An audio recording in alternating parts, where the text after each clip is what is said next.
Chris Crocker. Hello. We are here in Park City, and Chris is featured in a documentary called Me at the Zoo. And so I saw a picture of you partying with Paris Hilton. Are you mainstream now? Am I mainstream? No, I don't think Chris Crocker will ever be mainstream. I mean, even though HBO just picked up the documentary, I think I'm still very, a little too controversial or off-kilter for mainstream. But it was fun partying with Paris. What'd you guys do? We just, there was a party at Tao, and it was just sort of for all the documentaries together, and she was just dancing, so we just danced a little. That's fun. And I've wondered, have you ever met Brittany in real life? Never met Brittany, no.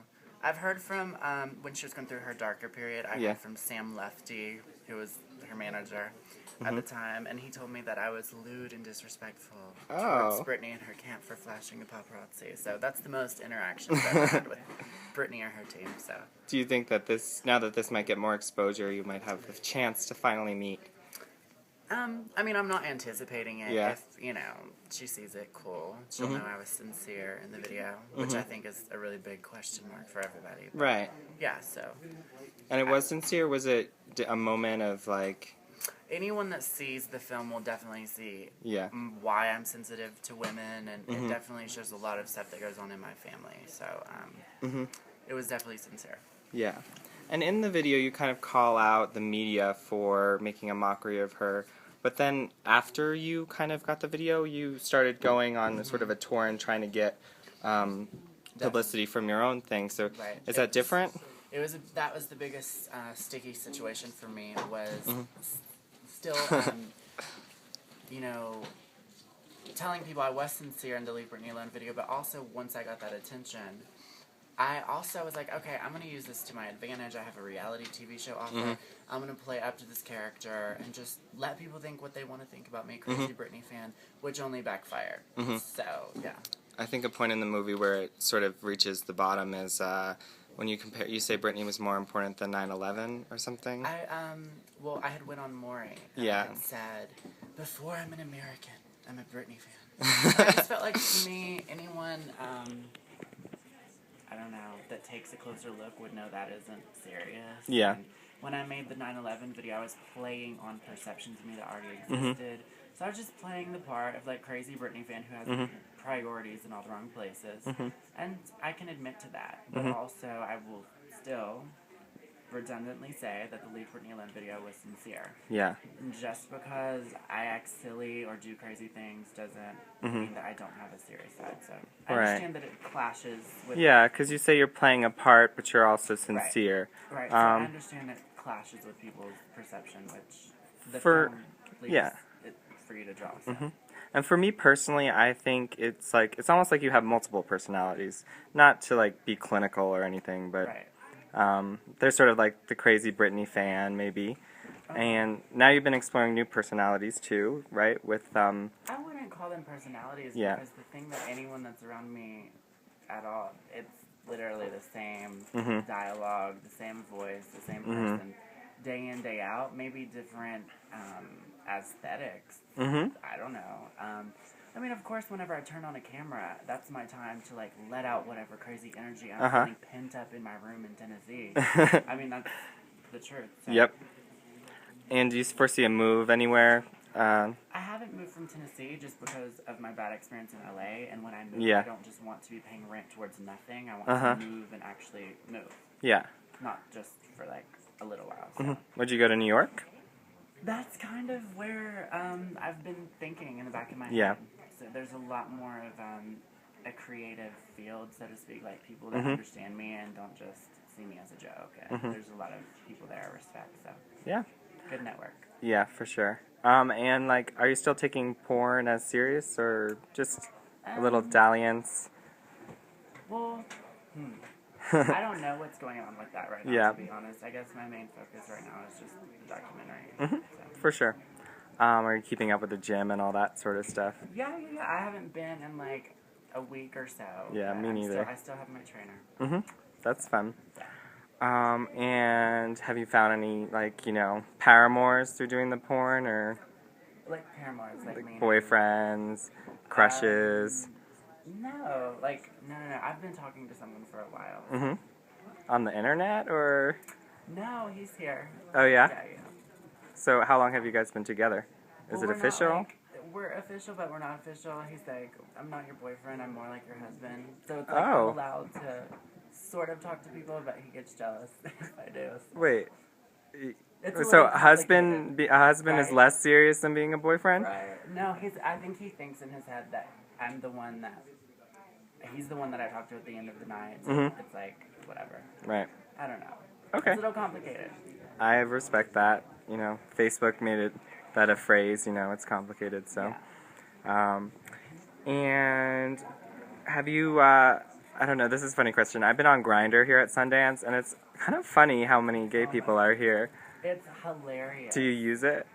No, like, I literally open it, like, the side of the guy I'm talking to, and we'll just laugh at people. Yeah. Grindr's funny just for the comedic value, not even hooking up. Take it out at a bar and just show your girlfriends, like, look at these ridiculous people. 100 feet away. Yeah, and like, I have Grindr mainly just to show my straight friends because they don't believe how many gay people are in a vicinity. I'm like, hi. Like, they're right here. They're just hiding. Yeah, my straight friends. Exactly.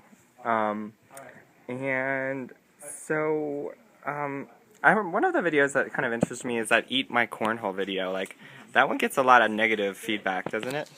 I don't know any video I've ever done that's gotten really that positive feedback. Eat My Cornhole was just, I don't know. That was sort of a more down-home personality, maybe backwoods, I guess. Sure. Yeah, I don't know. There's not really a deep reason behind saying Eat My Cornhole. Right. So I can't really give you a really therapeutic release answer. Okay. And how do you choose your costumes or, you know, your drag, like, before you're going to get on camera? They're never really costumes unless it's, like, a really, themed video. At one time I put, a crown thorn on my head for some Christian video I did, but other than that, it's just usually what I'm wearing already. And, you know, with this documentary, who's the person you kind of want to be after all of this, you know? Do you want to be famous? Do you want to be famous on the internet? Do you want to be famous in magazines? What's your goal? To me, fame is a distraction more than anything. And I think a lot of people misperceive. I mean, sure, my very first video I posted got 8 million hits, and I kind of honed it and kept it going and maintained an audience, but it wasn't what I sought out. No matter how attention-seeking I come off, that wasn't what I sought out. But after this, I don't know. I would just continue writing songs, making music. I love writing songs. Okay. Cool. Well, best of luck with it. Thank you. And how do you deal with the negative comments on the internet? Well, ignore or? Well, I grew up in the South where I've never been accepted, and I guess when you've never been socially accepted, that stuff you just become immune to. For sure. So, I don't know. I guess my whole life has been a preparation for people to take their anger out on me and be a punching bag. Oh, well, that's not true. Well, you know, not pity story way, but I mean, I'm just immune to it at this point. Negative, positive, I'm cool. But it is actually nice because we do get some negative comments on our site sometimes, and when I see the positive ones, I always make sure to reply back and say thank you. This actually means something. Yeah, and a lot of people think I focus way more on the negative attention than the positive attention, which isn't true. I write back all my supporters, so that's awesome. I'm definitely grateful. And how do you connect with your, fans? Right. Well, a lot of them write me privately and stuff in emails, or they'll find my booking email and just write me, and I write them back through there stuff. So. And how much fan mail do you estimate you get a day? Oh my gosh, I would say hundreds probably. Oh wow. Yeah.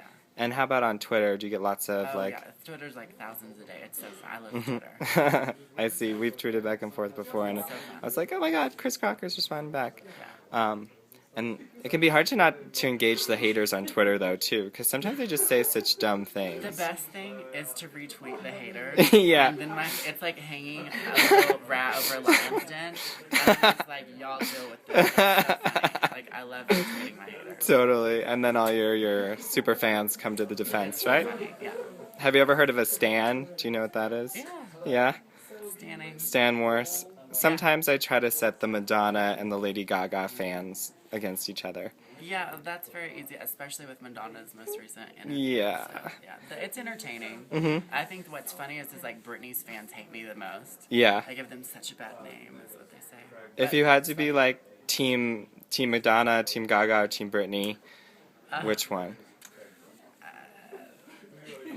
I don't know. Like, I mean, Britney is your past, but Team is Fiona. Gaga your future? Literally, I know this is an easy answer, but Team Fiona Apple. I don't. Oh Listen my to any of God. them, really. Like, Fiona? I don't listen to like pop music. I literally Okay. listen to Courtney Love and Fiona Apple. Then what was your obsession with Britney then? That was was it like, phase or? No, it wasn't a phase because, and I like pop music when I'm like getting ready for the club or something. Yeah. On a day to day, I'm like Getting ready to go meet Paris Hilton. Right. When I'm getting ready to meet Paris, I'm listening to Courtney Love and Fiona Apple. Right. So. Okay. Have you ever met Courtney Love? You have to have the balance of pop and serious music. Have I met Courtney Love? Yeah. I have, like, in passing. Yeah. She's around New York a lot. Yeah, she's friends with Michael Stipe, who produced the film. Oh, he did? Yeah. He was also involved with another film that I talked to. Yeah. He's like a little angel investor, huh? He's amazing. You met him before? Yeah. What do you guys talk about or? It's amazing how people can't, like, picture us in any way, because he's so, like, respected in the industry, and I'm kind of, like, the lowest bar of respect. Oh. But no, it's amazing. We just have a lot in common. He's a writer. He's into the new wave of everything. So he's just more so fascinated. And he's also available now. Yeah. REM just dissolved. Yeah. Unfortunately. So he's amazing.